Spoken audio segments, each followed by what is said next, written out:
Mr. Deputy Chairman, as my honorable friend Shri Nair said just now that this bill is a good one so far as it goes, and I may add that actually what we have been demanding for a long time by way of such changes in the Act has been embodied in it now.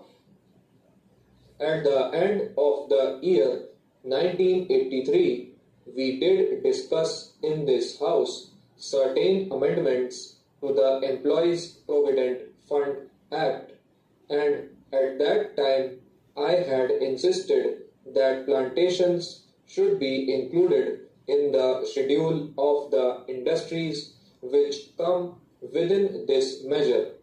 Now, at least this has been done, and now the scope of the Act can be extended by the government to establishments or industries which are not, strictly speaking, factory industries.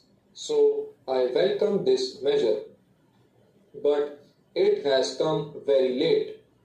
Though it has come very late, I do not say that this measure will not benefit the workers.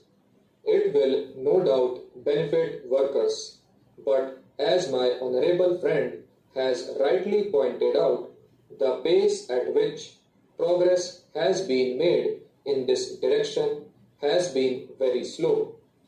The manner of implementation also has been very slow, and unless those factors are taken into consideration, the good that will come out of this measure for the workers will not be very effective. As regards plantations, again, after 1953, a long time has elapsed, and then in the last Industrial Committee on Plantations, it was agreed that this measure will be extended to the plantations. A large number of workers, nearly 1 million or more, who are employed in the plantations were denied the benefit of this act. It was agreed in August 1985 that this act will be extended to plantations.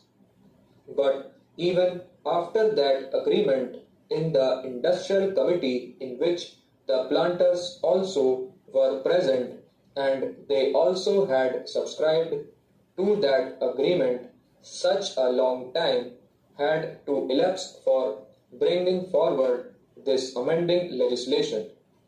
Government has extended by notification the provisions of the Employees Provident Fund Act to factories and to tea gardens only recently, perhaps 2 or 3 months back. That could have been done immediately after that agreement was arrived at.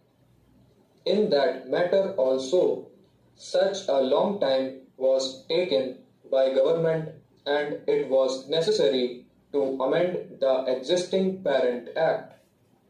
In 1953, when we had suggested the expansion of the number of